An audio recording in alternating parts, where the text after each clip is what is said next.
Welcome everyone. Welcome to another episode of wealth talk by వివేకం. So పోయిన వారం చెప్పినట్టుగా ఇప్పుడు రిజల్ట్ సీజన్, చాలా కంపెనీస్ రిజల్ట్స్ డిక్లేర్ చేస్తున్నారు, హెవీ వెయిట్స్ కూడా డిక్లేర్ చేస్తున్నారు. కాబట్టి మెయిన్ ఫోకస్ రిజల్ట్స్ వైపే చూసి ఆ యొక్క రిజల్ట్స్, ఆ యొక్క కంపెనీస్ ఇచ్చిన రిజల్ట్స్ ని అనలైజ్ చేసే ప్రయత్నం చేద్దాం. సో దానికంటే ముందు ఫస్ట్ గా, ఎందుకంటే ఐటీ జైంట్స్ యూజువల్ గా ఫస్ట్ గా రిజల్ట్స్ డిక్లేర్ చేస్తాయి. చాలా మంది అడుగుతా ఉన్నారు, అంటే మ్యూటెడ్ గా ఉన్న ఇండస్ట్రీ, అంటే లాస్ట్ 6 months 9 months నుంచి చాలా హెడ్ విండ్స్ ఫేస్ చేసిన ఇండస్ట్రీ ఇప్పుడు కాస్త రివైవల్ ఛాన్స్ చూస్తుందా, కాస్త ఓవరాల్ గా economy kind of better prospects ఇస్తుందా అని చాలా మంది అడుగుతా ఉన్నారు. అండ్ ఆ యొక్క స్టాకులు కూడా ఎక్కువ పెరిగినట్టు లేవని మనం చూస్తున్నాం. సో ఇన్ఫీ, టీసీఎస్, హెచ్సిఎల్ ఇవన్నీ కంపెనీస్ వచ్చేసి రిజల్ట్స్ డిక్లేర్ చేయటం, కొంచెం అవుట్లుక్ కూడా కొంచెం పాజిటివ్, అట్లీస్ట్ ఇన్ఫోసిస్ పరంగా చూస్తే పాజిటివ్ గా డిక్లేర్ చేయటం, ఇవన్నీ చూసి as a investor A kind of analysis చేయొచ్చు అని ప్రసాద్ గారిని ముందు అడిగి, ఈ ఐటీ ఇండస్ట్రీ లేకపోతే allied to IT software and software services industry, is it finally the time to look in to them again? అంటే ఈ ఐటీ ఇండస్ట్రీ ఏంటంటే దాదాపుగా 1.5-2 years నుంచి ఇదే జరుగుతూ ఉంది. ఎప్పుడైతే వరల్డ్ మొత్తం మీద కొద్దిగా గొప్ప ఎకానమీ సెట్ బ్యాక్ వచ్చినాయి అని తెలిసిందో, డిస్క్రిషనరీ స్పెండింగ్ తగ్గడంతో ఐటీ ఇండస్ట్రీస్ కి కొద్దిగా హెడ్ విండ్స్ ఎక్కువైనాయి.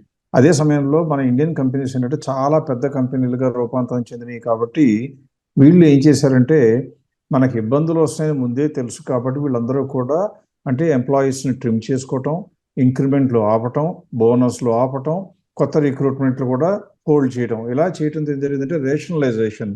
ఎప్పుడు కూడా ఒక ఇండస్ట్రీలో ఒక స్టాటిస్టిక్స్ ఏముంటుందంటే దాదాపుగా 60-80% మధ్యలో ఎంప్లాయీ కాస్ట్ ఏముంటుంది సాఫ్ట్వేర్ ఇండస్ట్రీలో అని చెప్తా ఉంటారు. పెద్ద కంపెనీలు, చిన్నవాటిలో కాదు, దాదాపుగా 60-80% వరకు.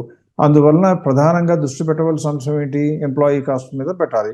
ఎంప్లాయీ కాస్ట్ మీద పెట్టి ఆపరేషన్స్ని స్ట్రీమ్లైన్ చేసుకోవడంతో ప్రాఫిటబిలిటీలోకి వచ్చారు. ఇదే సమయంలో ఎప్పుడు కూడా బిజినెస్లో 4 రోజుల పాటు నిలబడాలి అంటే చేయవలసింది ఏంటి? మార్కెట్ డిమాండ్ చేసినప్పుడు అవసరమైన చేంజెస్ చేసుకుంటే మెచ్యూర్ అవుతుంది బిజినెస్. అలా మన ఇండియన్ సాఫ్ట్వేర్ ఇండస్ట్రీ కూడా ఎప్పుడో మెచ్యూర్ అయిపోయిందని చెప్పొచ్చు. అందువలన ఇప్పుడు జరిగింది ఏంటంటే, ఆ రేషనలైజేషన్ అవడంతో, ఖర్చు తగ్గడంతో ప్రాఫిట్ నిలబెట్టుకుంటే ఇప్పుడు కొద్దిగా గ్రీన్ షూట్స్ కనపడుతున్నాయి. అంటే కొద్దిగా గొప్ప కొత్త ఆర్డర్లు రావడం, పెద్ద ఆర్డర్లు రావడం కూడా మొదలైపోయింది. అయితే దీని అన్నింటినీ ప్రతిఫలిస్తూ, అంటే ఎప్పుడు కూడా మార్కెట్లో మన ఒక్క ఇండివిజువల్ ఇంటెలిజెన్స్ చూస్తే పెద్దగా ఉండదు. అంటే మనం మార్కెట్ కన్నా ఎక్కువ సంపాదించలేమేమో, కానీ మార్కెట్లో ఉన్న ఇన్వెస్టర్లు అందరూ కలెక్టివ్ ఇంటెలిజెన్స్. అందులో అస్సలు తెలివితేటలేని వాళ్ళు ఉంటారు, బాగా తెలివైన వాళ్ళు ఉంటారు, ఇన్సైడ్ ఇన్ఫర్మేషన్ ఉంటుంది. అలా అందరూ కలిపిన కలెక్టివ్ ఒపీనియన్ ఎప్పుడు కూడా దాదాపుగా అడ్వాన్స్ సిగ్నల్స్ ఇస్తూ ఉంటుంది. అలా ఇప్పుడు జరుగుతుంది ఏంటంటే, ఐటీ ఇండస్ట్రీలో కొద్దిగా గొప్ప రికవరీ స్టార్ట్ అవబోతుందని అందరికీ అనిపిస్తుంది. అందువలన ఫోకస్ అంతా కూడా ఇప్పటి వరకు ఉన్న డిఫెన్స్, రైల్వేస్ నుంచి కొద్దిగా మారినట్టుగా కనపడుతుంది. దీన్ని ఎక్స్ప్లెయిన్ చేయాలంటే మీరు స్క్రీన్ మీద ఉన్నటువంటి సాఫ్ట్వేర్ ఇండస్ట్రీ యొక్క మార్కెట్ క్యాప్ మొత్తాన్ని చూస్తే, ఇందులో మీకు కనపడినట్లుగా నేను చెప్తుంది ఏంటంటే 52 స్టాక్స్ తీసుకున్నాం. అంటే ఏంటవి? 1000 కోట్ల కన్నా మార్కెట్ క్యాప్ ఉండి సాఫ్ట్వేర్ ఇండస్ట్రీలో ఉన్న కంపెనీలు ఏంటో తీస్తే 52. దాని యొక్క మార్కెట్ క్యాప్ లాస్ట్ 90 daysలో చూస్తే, మీరు గ్రాఫ్ మీద చూస్తుంటే జూన్లో రిజల్ట్స్ వచ్చినప్పుడు, ఎలక్షన్ రిజల్ట్స్ వచ్చిన టైంలో ఏం జరిగింది? విపరీతంగా మార్కెట్లు పడిపోయాయి. ఇది కూడా కొద్దిగా పడిపోయింది. మిగతా వాటిలాగా విపరీతంగా పడిపోయినా పడింది. అప్పుడు నుంచి కనుక చూస్తే లాస్ట్ 45 days 50 days లోపలే 28% పెరిగింది. అది కూడా ఇండస్ట్రీ లెవెల్లో. అంటే కొన్ని స్టాక్స్ ఇంకా ఎక్కువ కూడా పెరిగిపోయి ఉంటాయి. అంటే మనం ఏం గమనించాలి? ఇది రాబోతున్నటువంటి అవకాశాలకి ముందే సంకేతంగా పరిగణించి ఎక్కువ మంది ఇన్వెస్టర్లు గుంపుగా దానిలోకి వెళ్తున్నారు. పైగా ఇవన్నీ కూడా లాభాలు ఉన్న కంపెనీలు, బ్యాలెన్స్ షీట్ చూస్తే చాలా స్ట్రాంగ్గా ఉన్న కంపెనీలు. వీటికి కొద్దిగా రివైవ్ అయితే చాలు, గ్యారంటీగా రికవర్ అవుతుంది. ఆల్రెడీ కాస్ట్ రేషనలైజేషన్ అయిపోయిందని అందరూ వాటి వైపు దూకటం మొదలుపెట్టారు.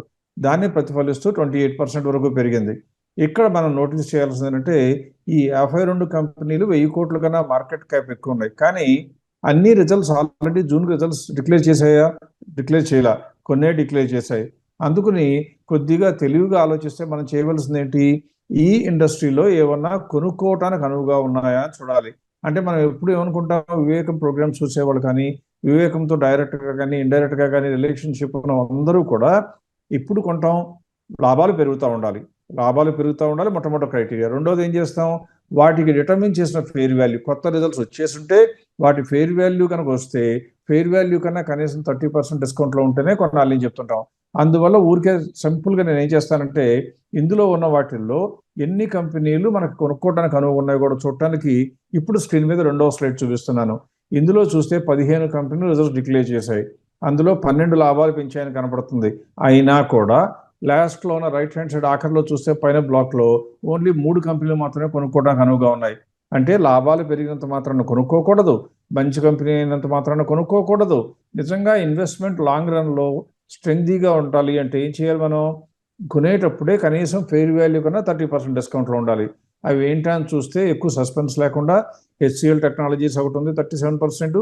ఇది థర్స్డే ఈవినింగ్ ఉన్న రేట్ల ప్రకారం చెప్తున్నాను కాబట్టి ఫ్రైడేలో ఈ రోజున ఈ వీడియో చేసినట్టుకున్న మార్కెట్ రేట్ ఇంకా క్యాప్చర్ కాబడలేదు. అలాగే టాటా ఎలక్సీ ఉంది, పెర్సిస్టెంట్ సిస్టమ్స్ ఉంది, దానికన్నా క్రింద తాన్లా ప్లాట్ఫామ్స్ ఉంది, కానీ అవన్నీ కూడా ఇంకా 30% కన్నా తక్కువ ఉన్నాయి. మ్యాస్టెక్, ఎల్టీఏ మైంట్రీ, టాటా కన్సల్టెన్సీ, ఇన్ఫోసిస్ కూడా ఉన్నాయి.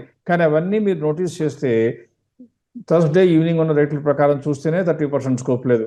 ఇవాళ మార్కెట్ కొద్దిగా పెరిగింది కాబట్టి ఫ్రైడే రోజున ఇంకా తగ్గి ఉంటాయి. కాబట్టి మీరు నోటీస్ చేయాల్సింది ఏంటంటే ఈ 3 కంపెనీలే కొనడానికి వీలుగా ఉన్నాయని అనుకోవచ్చు. రైట్ అండి. సో రిజల్ట్స్ వైపు చూసే ముందు ఇంకొక ఇంపార్టెంట్ పాయింట్ టచ్ చేద్దాం. అంటే మనం పోయిన వారం గత 3-4 వారాల నుంచి కవర్ చేస్తా ఉన్నాం. చాలా మంది ఇప్పుడు మనకి ఎక్కువ అడుగుతా ఉన్నారు, అంటే డిఫెన్స్ రైల్వేస్ ఎలా ఉండింది, ఎలా పెర్ఫామ్ చేసినాయి అని మనం చెప్పాము. ఆ టైంలో ఇప్పుడు కూడా ఎలా ఉన్నాయి అని చాలా మంది అడుగుతా ఉన్నారు. ఇప్పుడు కూడా మళ్ళీ కొనుక్కోవచ్చా అంటే లాస్ట్ వీక్ కూడా ఒక వీడియో చేసి చూపించాం. మామూలుగా at the end of the flight కనుక ఎవరైనా ఎక్కితే ఎంత ప్రమాదం ఉండొచ్చో అని చూపించే ప్రయత్నం కూడా చేసాం. బట్ డిఫెన్స్ అండ్ రైల్వేస్ అంటే ఇప్పుడు ఈ మార్కెట్ క్యాప్ మనం మెజర్ చేస్తున్నా ఉన్నాం కాబట్టి అదేమో ఇప్పుడు పడతా ఉన్న స్టాక్స్ ని is it finally time to move out of them, లేకపోతే ఇంకా పడింది కదా పర్లేదులే ఉంచుకోవచ్చు అని చాలా మంది భావిస్తూ ఉంటారు. సో అలాంటి వాళ్ళకి కూడా ఇంకా ఉంచుకోవడం ఎంత రిస్కీ అని మీరు అంటారు? ఎప్పుడు కూడా డిఫెన్స్ రైల్వే సెక్టర్ ఏంటంటే వేలం వెర్రి. అంటే జరిగింది ఏంటంటే ప్రతి ఒక్క ఇన్వెస్టర్ కూడా మార్కెట్లోకి ఎంటర్ అవ్వాలని ప్రయత్నించడం, ఎంటర్ అయిన తర్వాత ఆ డిఫెన్స్ రైల్వేస్ మోడీ గారికి ఫేవరెట్ స్టాక్స్ కాబట్టి మోడీ గవర్నమెంట్ మళ్ళీ వచ్చింది కాబట్టి పెరిగిపోతాయి అనుకుని విపరీతంగా పెంచారు. కొద్దిగా కాదు, విపరీతంగా పెంచారు. ఎంత పెంచారు అంటే ఎన్నో కంపెనీలు మనం అనుకుంటున్న ఫేర్ ప్రైస్ కూడా దాటి వెళ్ళిపోయాయి. ఇక్కడ 2 విషయాలు ఇన్వెస్టర్లు గమనించాలి. చాలా మంది మనం అడుగుతూ ఉంటారు, మీరు ఫెయిర్ వాల్యూ అని చెప్తా ఉంటారు, ఫెయిర్ వాల్యూ ఎన్ని కంపెనీలు టచ్ అవుతాయండి, మీరు అనుకున్నట్టుగా నెక్స్ట్ 3 months వచ్చే లోపల టచ్ అవుతాయి అంటారు. టచ్ అవుతాయి అని మనం చెప్పలేము, టచ్ చేసేట్టుగా మనం చర్యలు కూడా చేపట్టలేము. కానీ ఒకవేళ కనుక ఇలాంటి వేలం వేరిలో కనుక ఫెయిర్ ప్రైస్ టచ్ అయిపోతే మనం ఏం చేస్తాం? ఫెయిర్ ప్రైస్ వచ్చింది కాబట్టి అమ్మేసుకుని ఆ రోజు వచ్చినటువంటి క్యాష్ని ఆ రోజున తక్కువలో ఉన్న షేర్స్లో కొనుక్కోమని చెప్తా ఉంటాం. అందువల్లనే డిఫెన్స్ రైల్వేస్ కూడా చాలా ఓవర్ ప్రైస్ అని చెప్పడం జరిగింది. మనం లాస్ట్ టైం యశ్వంత్ చెప్పినట్లుగానే వీడియోలో కావాలని మీకు ఎగిరిపోతున్న ఫ్లైట్లో టైర్లు పట్టుకు ఎలాడిపోయి కింద పడి చనిపోయిన వాళ్ళని కూడా చూపించడం జరిగింది. దానికి కారణం ఏంటంటే యావరేజ్ ఇన్వెస్టర్ తెలివి తక్కువ వాడు కాకూడదు. నాలెడ్జ్ లేకపోయినా పర్వాలేదు, నాలెడ్జ్ ఇంకొకరిని అడిగితే ఇస్తారు, కానీ తెలివంటూ లేకపోతే చేయకూడని పనులే చేస్తారు. అటువంటివే ఇవి. ఏది ఆల్రెడీ మంచి కంపెనీలు అని చెప్తే అంత మాత్రాన ఏ రేట్లోనైనా మంచి కంపెనీని కొనుక్కోవడం అనేది తెలివి తక్కువ పని. అలాగే తెలివి తక్కువ పనికి ఇంకొక ఎక్స్టెన్షన్ ఏంటంటే ఒకవేళ మనం కొనుక్కున్నాము, పెరిగిన తర్వాత కొన్నాము, తగ్గింది, ఇంకా ఉంచుకోమంటారా అని అడిగితే మనం ఏం చెప్తున్నాం? ఆల్రెడీ అది పెరక్క ముందే మనం అమ్మేసుకోవాల్సిందే అని చెప్పాం. ఇవాళ ఉంచుకోవాలా అని చెప్తే మీరు ట్రేడింగ్ మెంటాలిటీతో ప్రశ్న అడిగేటైతే ఆన్సర్ మా దగ్గర ఉండదు, మేము సమాధానం ఇవ్వడానికి కూడా రెడీగా ఉండం. ఇప్పుడు ఒక్కసారి మీకు ఏం చేస్తానంటే ఆ డిఫెన్స్ ఇండస్ట్రీ యొక్క మార్కెట్ క్యాప్ని మీకు స్క్రీన్ మీద ప్రజెంట్ చేసే ప్రయత్నం చేస్తాను. అక్కడే కనుక మీరు చూస్తే 90 daysలో ఎంత పెరిగింది ఆ పర్సంటేజ్? అది దాదాపుగా 66% పెరిగింది. 66%. ఇది లాస్ట్ 90 daysలోనే. మొత్తం మీద చూస్తే ఇంకా 70% దాకా పెరిగింది, 78 దాకా పెరిగింది. అంటే అర్థం ఏంటి? మీరు చూడాల్సింది ఇంత పెరిగిపోయిన తర్వాత కంపెనీలకు ఏదైనా లాభాలు ప్రింటింగ్ మెషిన్ లాగా ప్రింట్ చేసినట్టుగా డబ్బులు వస్తాయా? రావు. వాళ్ళకి ఆర్డర్స్ వచ్చినా రావడానికి టైం పడుతుంది. అందువల్ల అంత ఫాస్ట్గా క్యాచప్ చేయడం అవకాశం తక్కువ ఉంటుంది. కాబట్టి ఇప్పుడు ఉంచుకోవాలా లేదా అంటే మా లెక్క ప్రకారం ఉంచుకోవాల్సిన అవసరం ప్రస్తుతానికి లేదు. ఎప్పుడు ఉంచుకోవచ్చు? నేను 4 ఏళ్ళు వెయిట్ చేస్తాను, 5 ఏళ్ళు వెయిట్ చేస్తానని మూర్ఖంగా కనుక ఆలోచిస్తే మీరు ఉంచుకోండి, నాకు అభ్యంతరం లేదు, మాకు అభ్యంతరం లేదు. కానీ యూజువల్గా మాత్రం తెలివైన ఇన్వెస్టర్ ఏం చేయాలంటే మనం కొనుక్కున్న కంపెనీ ఫుల్ ప్రైస్ వచ్చినప్పుడు అమ్ముకోవాలి, ఆ క్యాష్ను మళ్ళీ తక్కువ కంపెనీలో కొనుక్కోవాలి, మళ్ళీ అవి పెరిగితే అమ్ముకోవాలి, మళ్ళీ చేస్తూ ఉండాలి. అలా ఉండాలి. కానీ నేను కొనుక్కున్న కంపెనీ కొద్దిగా నాకు అదృష్టం కలిసి వచ్చి పెరిగింది కాబట్టి కలకాలం ఉంటానంటే తప్పు. ఇప్పుడే మీరు స్క్రీన్ మీద చూస్తున్నట్లయితే రైట్ హ్యాండ్ సైడ్ కార్నర్లో మార్కెట్లు ఏమో బాగానే పెరుగుతున్నాయి, కానీ డిఫెన్స్ సెక్టర్లో కనుక మీరు చూస్తే విపరీతంగా కరెక్షన్ వచ్చేసింది. ఇది డిఫెన్స్ సెక్టర్లో. ఇప్పుడు అలాగే మీకు ఏం చేస్తానంటే రైల్వే సెక్టర్ కూడా చూపిస్తాను. రైల్వే సెక్టర్లో కూడా చూస్తే ఇదే సమయంలో అంటే 90 డేస్లో అది ఎంత పెరిగింది? 63% పెరిగింది, పైన కనపడతా ఉన్నాయి. అంటే అర్థం ఏంటి? 63% పెరిగిన స్టాకుల్లో ఇంకా ఏమైనా మిగులుతుందా అంటే ఏం చెప్పాలి? ఇది కూడా డిఫెన్స్ సెక్టర్ లాగానే లాస్ట్ 3-4 డేస్ నుంచి పడిపోతా వచ్చింది, థర్స్డే వరకు. కాబట్టి మీరు ఈ కంపెనీలో తగ్గింది కాబట్టి కొంటాను అంటే, ఎప్పుడు కూడా చెరువులో కనుక ఒక రాయి మీరు విసిరేస్తే దాని అలలు ఎలా వస్తాయో ఒకసారి గుర్తెచ్చుకోండి. రాయి పడిన చోట పెద్ద అల, దాని తర్వాత ఇంకొద్దిగా చిన్న అల, దాని తర్వాత ఇంకొద్దిగా చిన్న అల, దాని తర్వాత ఇంకొద్దిగా చిన్న అల, చివరిలోకి అసలు నీళ్లు కదలనే కదలవు. అంటే అలా రిపుల్ ఎఫెక్ట్ అంటాం. మీరు ఇంత బాగా పెరిగిపోయింది పడటం మొదలు పెడితే పడటం కొద్దిగా డెడ్ క్యాట్ బౌన్స్ అంటారు. కొద్దిగా పడిపోయిన తర్వాత మరి కొద్దిగా పెరగటం ఆశతో మళ్ళీ పడటం జరిగి అప్పుడు నిశ్చలంగా తయారవుతాయి. అలా నిశ్చలంగా అయినప్పుడు ఆలోచించవచ్చు కొందామా వద్దని. అది కూడా ఎప్పుడు ఆ కంపెనీలకు మళ్ళీ రిజల్ట్స్ వచ్చి బ్రహ్మాండంగా రిజల్ట్స్ డిక్లేర్ చేస్తే అప్పుడు ఆలోచిద్దాం. అదర్వైజ్ డిఫెన్స్ అండ్ రైల్వే సెక్టర్లో ఇండస్ట్రీ పరంగా చూస్తే 1-2 కంపెనీలు మంచిగా ఉండొచ్చు, నేను కాదన్నాం. కానీ ఇండస్ట్రీ పరంగా చూస్తే మాత్రం ఆ 2 ఇండస్ట్రీలు నా లెక్క ప్రకారం ఖచ్చితంగా బ్లాక్అవుట్ చేయవలసిన ఇండస్ట్రీలు. ఇప్పుడు మాత్రం కొనుక్కుంటే అత్యధిక ధరల్లో కేవలం తెలివి తక్కువతనంతో కొనుక్కున్నట్టు అవుతుంది, కానీ అది రేషనల్ థింకింగ్ కానే కాదు. So please try to avoid temptation.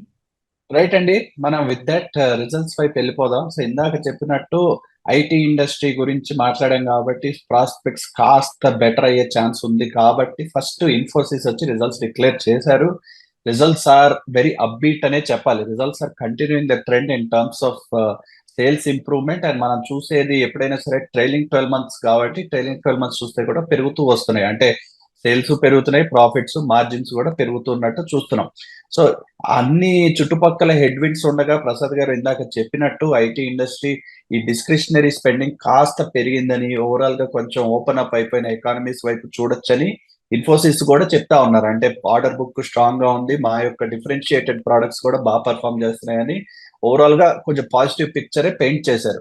But మనం ఎప్పుడైనా సరే చూడాల్సింది ఎంత పాజిటివ్ పిక్చర్ పెయింట్ చేసినా కూడా దాని యాక్చువల్ వాల్యూ ఫెయిర్ ప్రైస్ ఎంత ఉంది, దానికి పెరిగే అవకాశాలు ఎంత ఉన్నాయో చూడాలి. సో ప్రసాద్ గారు ఇన్ఫోసిస్ స్ట్రాంగ్ గా ఇచ్చిన రిజల్ట్స్ కూడా మనం ఎటువంటి అనాలిసిస్ కైండ్ ఆఫ్ అట్రిబ్యూట్ చేయొచ్చు? ఈ టైంలో కొంచెం చూసే సమయం వచ్చిందంటారా ఇన్ఫోసిస్ వైపు? అంటే ఇన్ఫోసిస్ గురించి యశ్వంత్ నిజంగా చెప్పాలి అంటే ఎప్పుడు కూడా చూడవలసిందంటే కంపెనీలు కొన్ని గ్రోత్ పాత్లో ఉంటాయి, కొన్నేమో గ్రోత్ పాత్లో ఉండవు, కొన్నేమో నెగిటివ్ గ్రోత్ పాత్లో ఉంటాయి. ఏ కంపెనీ ఏ పరిస్థితిలో ఉందో చూస్తే లాభాలు పెంచుకుంటూ అపరిమితమైన అవకాశాలు ఉన్న కంపెనీలనేమో గ్రోత్ పాత్లో ఉన్న బ్రహ్మాండమైన కంపెనీలు చెప్పాలి. అప్పుడు ఏం చేస్తారంటే నిన్నటి వరకు 15 16 20 పిఈ రేషియో ఉంటే అది 25 26 27 30 కూడా పిఈ రేషియోకి 35 కూడా వెళ్ళిపోవడానికి అవకాశం ఉంటుంది. ఇప్పుడు కంపెనీ గ్రోత్లో ఉండి ఇంకా రాబోయే ఛాన్సులు ఎక్కువ ఉంటాయని ప్రపంచం నమ్మితే. అలా కాకుండా రివర్స్లో కనుక ఉన్నట్లయితే మనకున్న ప్రాఫిట్లు బాగానే ఉన్నా కూడా దానికి ఆల్రెడీ డిస్కౌంట్ అంతకుముందు 30 పిఈ రేషియోలో 25 వల్ల 20 అలా తగ్గిపోతూ ఉంటుంది. ఇన్ఫోసిస్ని కనుక మనం చూసినట్లయితే ఇక్కడ 2 ఫ్యాక్టర్స్ గమనించాలి. ఇక్కడ ఈ కంపెనీలో సీక్వెన్షియల్ క్వార్టర్లో చూస్తే లాస్ట్ క్వార్టర్తో ప్రాఫిట్ తగ్గినట్టుగా కనపడుతుంది. అది కారణం ఏమిటి అంటే లాస్ట్ టైం వచ్చినటువంటి ఒక ఇంట్రెస్ట్ బర్డెన్, అంటే ఇన్కమ్ ట్యాక్స్ రిఫండ్ మీద వచ్చినటువంటి ఇంట్రెస్ట్ మూలంగా వచ్చిన అడిషనల్ ఇన్కమ్ ఉండటంతో అలా కనపడింది. సో ప్రాఫిట్ తగ్గిందా లేదని కంగారు పడకుండా ఇయర్ మొత్తం మీద అంటే మనం చేసే అప్రోచ్ లాగా ట్రైలింగ్ 12 మంత్స్ చూస్తే దాని యొక్క ప్రాఫిట్ తగ్గకపోగా ఏం పెరిగింది? 26,248 ఉంటే 26,677 crores ప్రాఫిట్ పెరిగింది. అంటే మీకు ఇవాళ రోజు ఈ కంపెనీ గ్రోత్లో ఉందా లేదా అంటే ఎప్పుడైతే మనం 4 క్వార్టర్ల మీద యావరేజ్ చేసి ట్రైలింగ్ 12 మంత్స్ తీసుకుంటామో ఇటువంటి చిన్న చిన్న అబరేషన్స్ అంటే కొద్దిగా గొప్ప వచ్చేటువంటి కుదుపులు లేదా మెళుకులు గుంటలన్నీ కూడా పెద్దగా కంగారు పడక్కర్లా. అందువలన దిస్ ఈజ్ ఏ గ్రోత్ కంపెనీనా కాదంటే ఖచ్చితంగా గ్రోత్లో ఉంది. అందుకే మనం స్క్రీన్లో ఏమని చూపిస్తున్నాం? కంపెనీ గ్రోత్లో ఉన్నది అని చెప్తున్నాం. ఎట్ ద సేమ్ టైం ఇవాళ మనం చూసేటప్పటికి అంటే థర్స్డే ఈవినింగ్ ఉన్న మార్కెట్ రేట్ చూస్తే 1758, ఇవాళ 1800 కూడా దాటింది అనుకోండి. అలాగే అక్కడి నుంచి చూస్తే ఫెయిర్ ప్రైస్ ఎంత ఉందో మన లెక్క ప్రకారం 2090 రూపీస్ వరకు చేరడానికి అవకాశం ఉంది ఈ రిజల్ట్స్ ప్రకారం. ఇక్కడ నుంచి కొద్దిగా గొప్ప ఆశాభాగంగా కనపడుతుంది కాబట్టి ఇంకా కొద్దిగా పెరగడానికి అవకాశం ఉంటుంది. కానీ మన అంచనా ఎలా చేయాలంటే ఇంకా రాబోయే అవకాశాలతో పెరిగిపోయే రేట్ అని ఆలోచించే బదులు ఉన్న పరిస్థితిని గమనించి చేసుకుంటుంటేనే మనకు బోల్డంత లాభాలు వస్తున్నాయి. సో అటువంటి ఆశలకు లోను కాకుండా చూస్తే దీనికి ఉన్నటువంటి స్కోపు నిన్నటి ప్రైస్ ప్రకారం చూస్తే 18.89. కాబట్టి కొనుక్కోవడానికి అనువైన కంపెనీనా కాదు. ఎందువలన 30% కనుక తక్కువ ఉన్నట్లయితే గ్యాప్ మనం కొనడానికి సూటబుల్గా చెప్పాం. అందుకే ఇవాళ రోజున మనం ముందు చెప్పిన దానిలో హెచ్సిఎల్ టెక్నాలజీస్, టాటా ఎలక్సీ, ఇంకో కంపెనీ 3 మాట్లాడటం జరిగింది. అందువల్ల మనం గుర్తుంచుకోవాల్సిందంటే ఈ కంపెనీ మీ దగ్గర ఉన్నట్లయితే ఉంచుకోవటానికి ఎలిజిబుల్, ఉన్నట్లయితే ఆల్రెడీ కొనుక్కుని ఉన్నట్లయితే. ఏ రేట్లో కొన్నారని అడగను నేను, ఏ రేట్లో కొన్నా ఉంచుకోవడానికి ఎలిజిబుల్. కొత్తగా డబ్బు ఉంటే కొనుక్కోవడానికి ఎలిజిబుల్లా కాదు. అందువల్ల మంచి కంపెనీలు అన్నీ కొనడానికి పనికిరావు. మంచి కంపెనీల్లో చౌకలో ఉండి ఆ చౌక కూడా కనీసం 30% కన్నా చౌకలో ఉంటే కొందాం, కానీ అదర్వైజ్ ఇంకొద్దిగా వెయిట్ చేస్తే బోల్డ్ అనే కంపెనీలు వస్తాయి. So this is not investment worthy. పైగా పీఈజీ రేషియో కూడా మీరు ఇక్కడ చూస్తే 2.58 ఉంది. అంటే ఇటువంటి కంపెనీల్లో అంతకుముందు నుంచి ఇప్పుడు చూస్తే 30 ఏళ్ల క్రితం కొంటే బాగా గ్రోత్ వచ్చింది కాబట్టి ఇవాళ కొని 30 ఏళ్ళు ఉంచుతానే పిచ్చి ఆలోచనలు చేయకండి. ఎప్పుడైతే పీఈజీ రేషియో 1 కన్నా ఎక్కువ ఉంటుందో అటువంటి స్కోప్ కూడా ఈ కంపెనీలో ఎక్కువగా లేదు అని. సో లాంగ్ టర్మ్కి పనికిరాదు, షార్ట్ టర్మ్లో కూడా ఇన్వెస్ట్మెంట్కి పనికిరాదు, కేవలం హోల్డింగ్ ఉంచుకోవడానికి మాత్రం పనికి వస్తుంది. రైట్ అండి. నెక్స్ట్ డీమార్ట్ వైపు చూద్దాం. డీమార్ట్ అంటే వెరీ వెరీ స్ట్రాంగ్ రిజల్ట్స్ చూస్తేనేమో సేల్స్, ప్రాఫిట్స్ గత 8 క్వార్టర్ల కంటే హై వాల్యూస్ ఇవి. So this is one of the very strong results by DMart. And మనం చూసే ట్రైలింగ్ 12 months చూస్తే కూడా ఈ కంటిన్యూడ్ పెర్ఫార్మెన్స్ కారణం వల్ల అంటే పెద్ద పెద్ద జంప్స్ కూడా చూస్తున్నాం సేల్స్, ప్రాఫిట్లు అన్నిట్లోనూ. సో వెరీ స్ట్రాంగ్ రిజల్ట్స్ అనే చెప్పాలి. And at this time maybe fair price కూడా మనం చెప్పేది కాస్త అనుకూలంగానే ఉంది. Maybe is it right time to enter in to DMart? DMart అనేది మనం చూడాల్సింది ఏంటంటే యశ్వంత్, ఎప్పుడు కూడా ఈ బిజినెస్ మోడల్ కనుక చూసినట్లయితే వీళ్ళు ఎక్కడ ప్రపంచంలో లేని వస్తువునో, ఉత్పత్తినో, సర్వీస్నో కనుక్కోరు. కేవలం ప్రపంచంలో ఉన్న అవైలబుల్ ఉన్న వస్తువులు కొనుక్కుని కన్స్యూమర్స్ తీసుకొస్తారు. ఆ మార్కెటింగ్లోను, స్టోరేజ్లోను వాటిలోనే లాభం రావాలి. అంటే వీళ్ళు చేయగలిగింది ఏంటి? ఈ రోజున కనుక ఒక 150 స్టోర్స్ వీళ్ళకి ఉన్నట్లయితే నెక్స్ట్ ఇయర్లో ఇంకొక 50 స్టోర్లు కనుక యాడ్ చేస్తే ఆటోమేటిక్గా ప్రాఫిట్ అదే లెక్కను చూస్తే ఎంత రావాలి? 150 స్టోర్ల మీద 5% ఉంటే కొత్త వాటి మీద కూడా ఇంకో 5% ఉంటే బల్క్ పెరుగుతూ ఉంటుంది. అందుకని మార్జిన్లో ఎక్స్పాన్షన్ అయ్యే అవకాశాలు చాలా తక్కువ ఉన్న బిజినెస్ ఇది. ఇది కూడా over a period of time ఇక్కడ 2 అవకాశాలు. మార్జిన్లు పెరిగే అవకాశం లేదు, కానీ టాప్ లైన్ పెరిగే అవకాశం, ప్రాఫిట్ పెరిగే అవకాశం ఉంటుంది. ఎందుకంటే వీళ్ళందరికీ ఎన్నో రోజుల నుంచి బిజినెస్లో ఉన్నారు కాబట్టి ఒక కొత్త స్టోర్ పెట్టాలి అంటే ఏమేమి డేటా పాయింట్స్ తీసుకోవాలి, ఎలా లొకేషన్ ఐడెంటిఫై చేయాలి, అందులో స్టాక్ ఏమేమి పెట్టాలి, దాని మీద ఏమేమి ఉన్నటువంటి స్కీమ్లు ఆఫర్ చేసి ప్రజల్ని అట్రాక్ట్ చేయాలి, ఇవన్నీ కూడా తెలుసు. అందువల్ల మనం ఏం చేయాలి? దీనికి గ్రోత్ ఉన్నదనే భావించాలి. సో గ్రోత్ ఫ్యూచర్లో ఉంది కాబట్టి కంపెనీ మంచిదే అని చెప్పచ్చు. కానీ ఆ గ్రోత్ ఎంత అంటే 0 నుంచి మొదలు పెట్టినప్పుడు ఒక 50 స్టోర్లకు అవకాశం ఎక్కువ, 50 నుంచి 100కి కొద్దిగా అవకాశం తక్కువ, 100 నుంచి 150 అయిపోతే మనకు ఉన్న కొద్దిగా ఆ పర్సంటేజ్ ఆఫ్ గ్రోత్ తగ్గుతుంది. కానీ కేవలం ఊరికే వచ్చింది కదా అని వేల బ్రాంచ్లు పెట్టే అవకాశం ఉండదు. అందువల్ల ఆ గ్రోత్ ఛాన్సెస్ ఎక్కువ లేదు. కాబట్టి ఈ కంపెనీని లాంగ్ టర్మ్ గ్రోత్ మల్టీప్లేయరా లేకపోతే మల్టీ బ్యాగరా అనుకుంటే అది అవకాశాలు తక్కువ. ఇకపోతే ఇప్పుడు వరకు చూస్తే మాత్రం 5% మార్జిన్లోకి వచ్చింది. ఎందువలన? యాక్చువల్గా చూస్తే కనుక 2023 సెప్టెంబర్లో ఉన్న 5% మార్జిన్ ఇప్పటికీ అలాగే ఉంది. కానీ అక్కడ ఉన్న మార్జిన్ ప్రాఫిట్ చూస్తే మాత్రం 2330 crores ఉన్నదల్లా 2650 crores, అంటే కేవలం 300 కోట్లు మాత్రమే పెరిగింది. అంటే మీరు అర్థం చేసుకోవాల్సింది ఏంటి? 2023 చివరికి దీని మార్కెట్ క్యాప్ 2,39,000 crores ఉంటే దీని యొక్క టోటల్ ప్రాఫిట్ 2,331 crores ఉంది. అక్కడ నుంచి మనకి ఇప్పుడు ప్రాఫిట్ ఎంత పెరిగింది అయ్యా? 300 కోట్లు పెరిగింది. కానీ మార్కెట్ క్యాప్ ఎంత పెరిగింది? అప్పుడు 239 ఉంటే 306 ఏమో మనకి 24 జూన్ ఎండింగ్కే వచ్చింది. కానీ ప్రస్తుతం చూస్తే 3,30,000 crores, అంటే ఎంత పెరిగింది? దాదాపుగా 1,00,000 కోట్లు పెరిగింది. ఎప్పుడు కూడా డీమార్ట్లో ఎప్పుడు కూడా అర్బన్ పాపులేషన్లో ఎక్కువ ఉంటాయి, రూరల్ మార్కెట్లో ఉండవు. కాబట్టి రూరల్ మార్కెట్లో కొద్దిగా కన్సంప్షన్ తగ్గిన మాట వాస్తవమైన అర్బన్ పాపులేషన్లో తగ్గలేదు. కాబట్టి ఈ కంపెనీ ప్రాస్పెక్ట్స్ బాగానే ఉన్నాయి. అందువల్ల ఈ ఫ్యాక్టర్స్ అన్నీ కన్సిడర్ చేస్తే బిజినెస్ స్టేబుల్గా ఉండటానికి అవకాశం, కానీ విపరీతమైన గ్రోత్ వచ్చే అవకాశం లేదు. ఎప్పుడైతే విపరీతమైన గ్రోత్ వచ్చే అవకాశం లేదో వెరీ లాంగ్ టర్మ్ గురించి ఫోకస్ ఉండకూడదు. ఇప్పుడు కొద్దిగా కాలానికి అంటే ఒక 6 నెలలకో సంవత్సరానికో కనుక మనం కొనుక్కుంటే మన ఫేర్ ప్రైస్ వచ్చే అవకాశాలు ఉన్నాయంటే ఉన్నాయి. కాబట్టి ఏం చేయొచ్చు? ఎంత స్కోప్ ఉందని చూస్తే మనకి థర్స్డే ఎండింగ్ రేట్ ప్రకారం చూస్తే 5,083 మార్కెట్ ప్రైస్ ఉంటే 6,581, దాదాపుగా 30% అంటే కరెక్ట్గా గీత కొట్టి పైన కింద చూడక్కర్లేదు.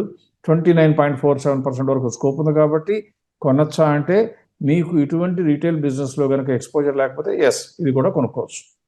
రైట్ అండి. నెక్స్ట్ ఏషియన్ పెయింట్స్ వైపు చూద్దాం. చాలా మంది ఇన్వెస్టర్స్ దగ్గర హోల్డ్ చేస్తున్న షేరే.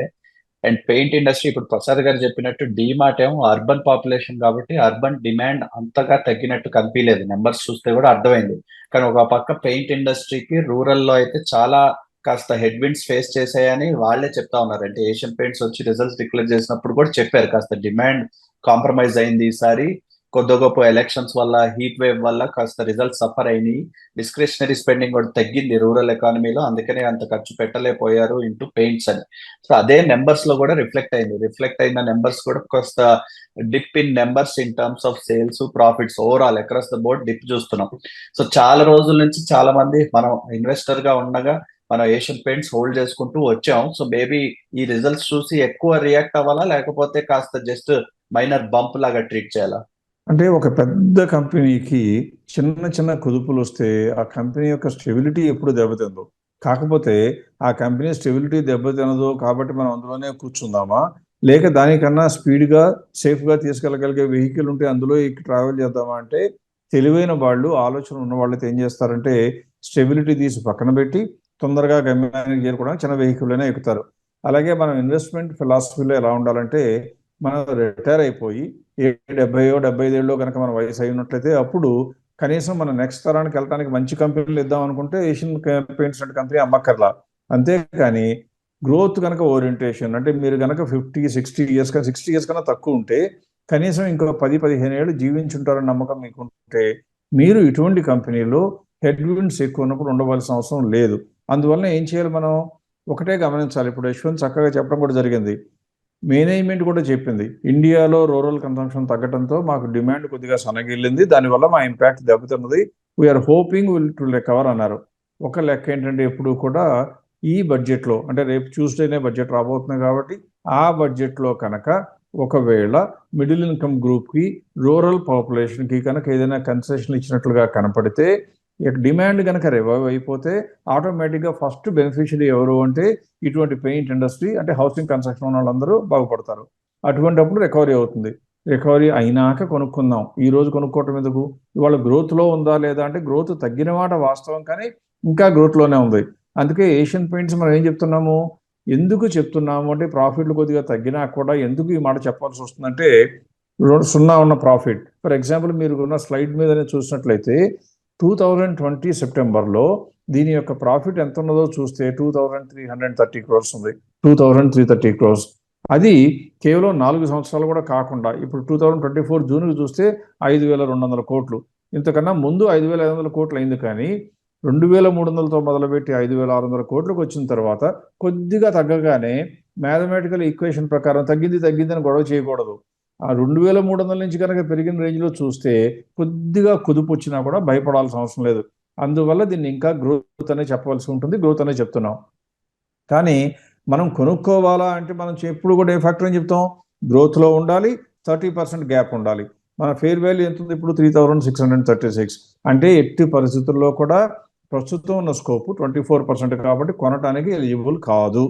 కొన్ని లాంగ్ టర్మ్ కోసం ఏమైనా కొత్తగా కొనుక్కుందామా, షార్ట్ టర్మ్ కాదండి నేను లాంగ్ టర్మ్ కోసం కొనుక్కుంటాను అన్నారు అనుకోండి, లాంగ్ టర్మ్ కొనాలంటే పీఈజీ రేషియో కూడా సూటబుల్గా ఉండాలి.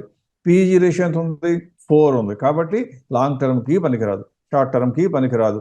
మీ దగ్గర ఉన్న షేర్స్ ఉంటే మాత్రం తెగబడి అమ్మవలసిన అవసరం లేదు, ఎందుకంటే ఇంకా గ్యాప్ 24% ఉంది కాబట్టి ఆ 24% పెరిగితే అమ్ముదాం, లేకపోతే ఎక్కువ సార్లు అంతవరకు పెరగదు. మార్కెట్లో కొద్దిగా ప్రతికూలంగా ఉంది కాబట్టి వాతావరణం, అంటే నెక్స్ట్ రిజల్ట్స్ వచ్చిన తర్వాత రికవర్ అయితే అప్పుడు స్పీడ్ అందుకోవచ్చు. అందుకని మీ దగ్గర ఉంటే ఉంచుకోవచ్చు, కానీ కొత్త డబ్బు పెట్టకూడదు, షార్ట్ టర్మ్ కైనా లాంగ్ టర్మ్ కైనా. So this is also a Thums down company for this week. Right అండి. లాస్ట్ గా బజాజ్ ఆటో కవర్ చేద్దాం. అంటే 2 వీలర్ 3 వీలర్ లో కొద్ది గొప్ప మార్కెట్ లీడర్ అనే చెప్పాలి. లేటెస్ట్ రిజల్ట్స్ కొంచెం అంటే rise from the past quarter in terms of sales. అదే సమయంలో కాస్త మార్జిన్స్ ప్యాట్ కూడా కొంచెం తగ్గించుకున్నాయి. బట్ ఇది classic example of latest quarter చూస్తే కొంచెం టర్బులెన్స్ చూసింది, కానీ ట్రైలింగ్ 12 months డేటా చూస్తేనేమో స్టిల్ అన్ని కలుపుకొని చూస్తే ఇంకా స్ట్రాంగ్ గానే ఉన్నాయి. మనం అనుకున్నట్టు ఎవ్రీథింగ్ రైజింగ్ ట్రజెక్టరీలోనే ఉన్నాయి. సో బజాజ్ ఆటో ఇప్పుడున్న కరెంట్ ఎకనామిక్ కండిషన్ లో మనం చూస్తా ఉన్నాం. అంటే యూజువల్ గా auto sector is leading indicator అంటారు. అంటే ముందు ఎలా ఉండబోతుంది ఎకానమీ అని ముందే చెప్పే కైండ్ ఆఫ్ నెంబర్స్ ఇవ్వగలుగుతుంది ఆటో ఇండస్ట్రీ. సో ఇటువంటి టైంలో బజాజ్ ఆటో వైపు చూడొచ్చు అంటారా?